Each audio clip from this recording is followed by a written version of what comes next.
Hey man, I got something exciting we're going to do today. I'm in my studio here, getting ready to do this special training. I'd like to take you back in the back and show you my studio team, but I can't do that. Hey, Will, hold up the kit. I'm going to be talking about this. Open it up for us so I can see what's on the inside. Thank you, Will. 4 DVDs, people. You know what today's show's about? You. It's about you doing what God called you to do. It's the ultimate life strategy. It literally is. I'm going to be doing some training here that I do in some of our masterminds, some of our business seminars, some of our big weekends where people actually invest a lot of money in just focusing on doing what they're called to do.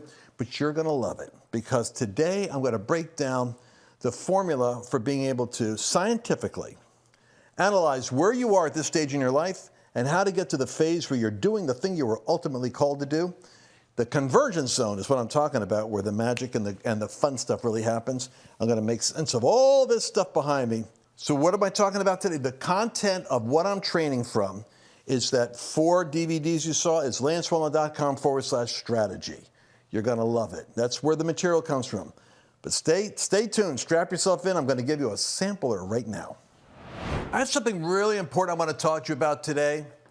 Every one of you is interested in living a life that is actually on purpose. I mean, we can become fixated by current events. And man, it's getting like when the Iran nuclear reactor gets hit, when the riots are going on, when the trade is in Russia and Ukraine and Israel and Hamas. There's all kinds of ways to get hooked. But you know what? None of those incidents is actually helping you make a living, could interrupt you making a living, but none of them is really going to be helping you get where you want to go in life. So I cover news all the time and analysis, and every now and then I pull back.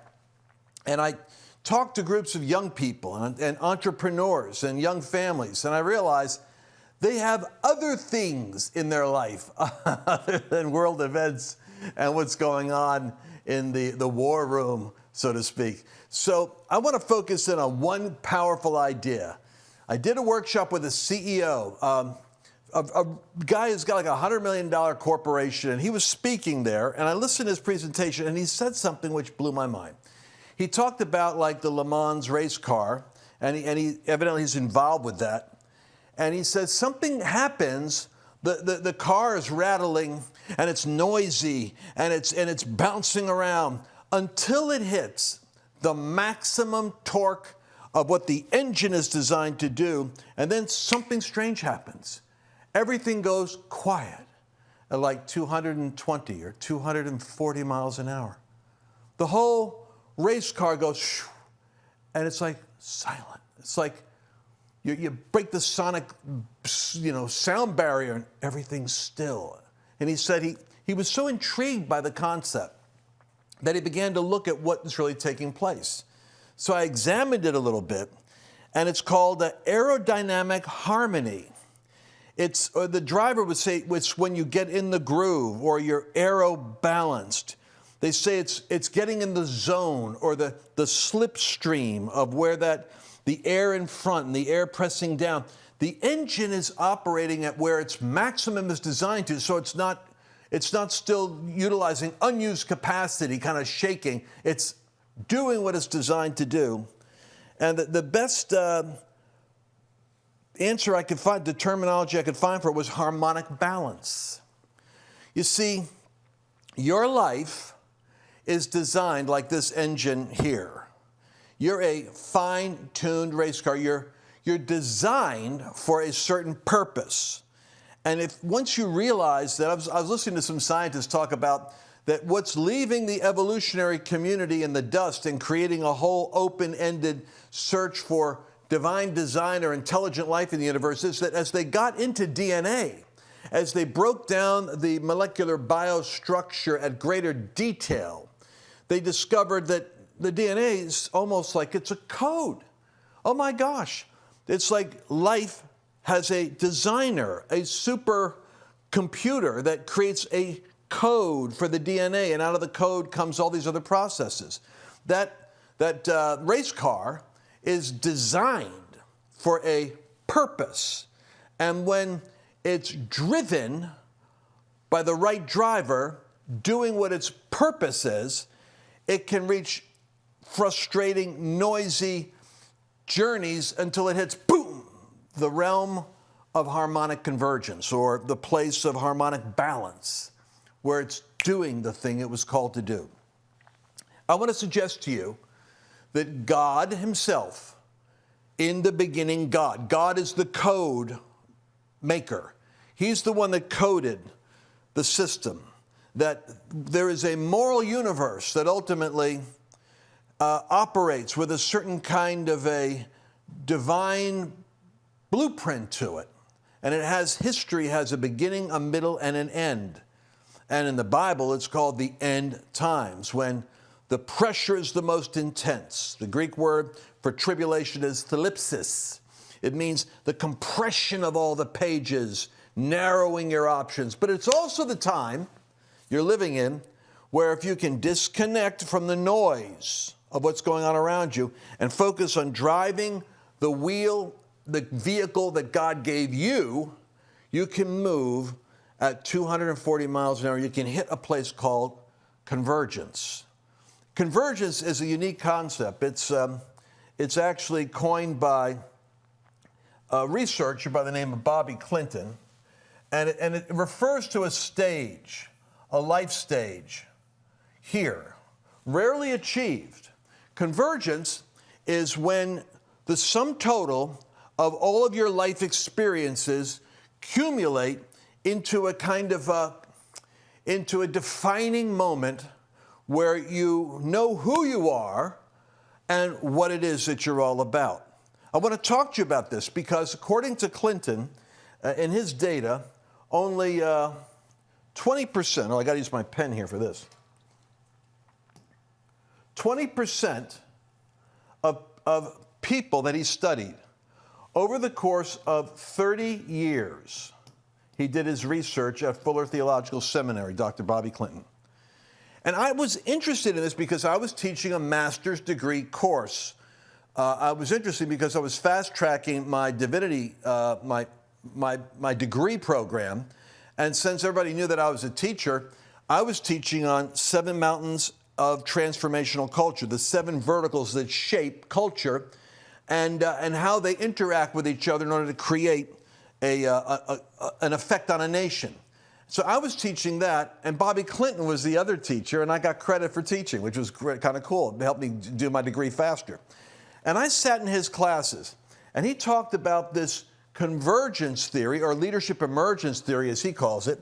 And he said that over the course of his 30 years of research at Fuller, he studied the patterns and prototypes in the Bible and in history and in the live students that were there to observe the arc of how they moved into alignment with the 240-mile-an-hour capacity of their race car, and they went to the top of their profession.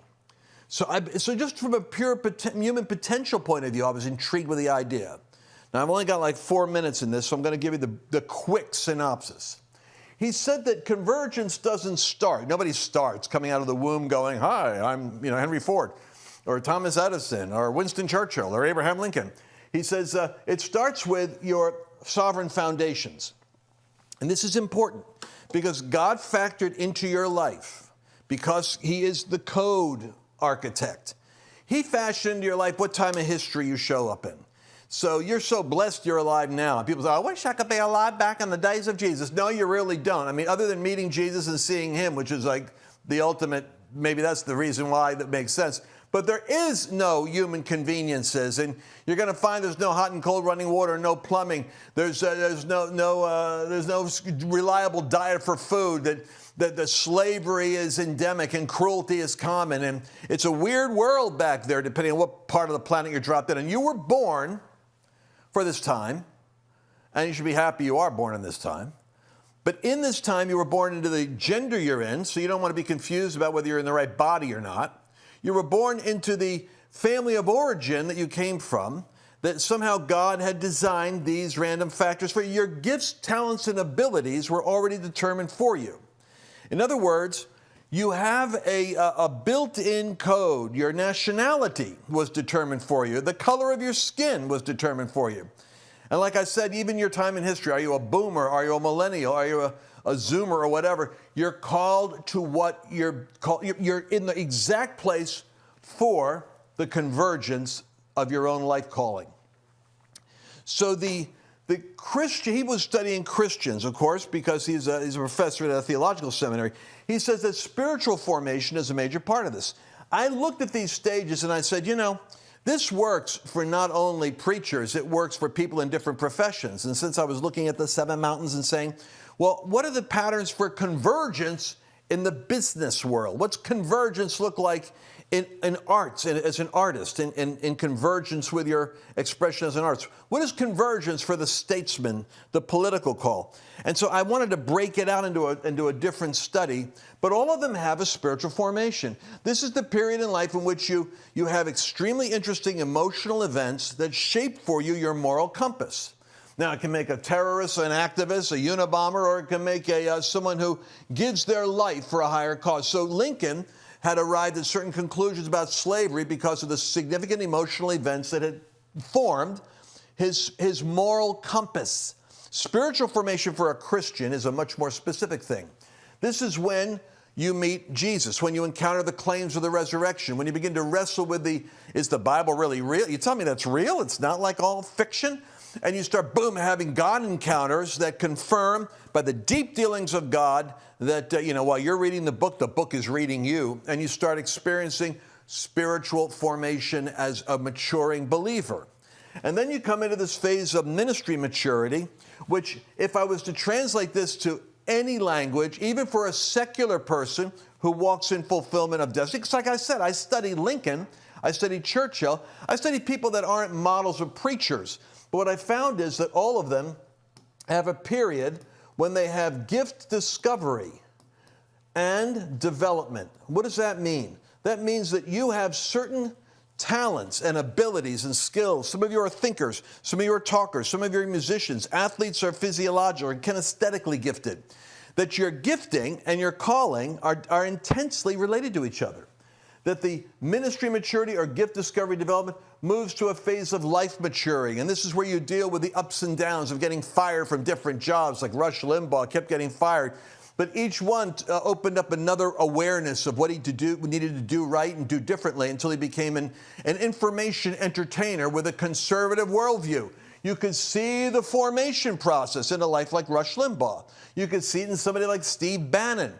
And so in life maturing, however, you're not able to do what you really want to do because you've got to pay the bills. You've got marriage problems. You might even have kids that are rebellious. You might have divorce. You might have sickness. You might be taking care of your old man. You might be dealing with bankruptcy. All kinds of things go into the cylinder of life maturing.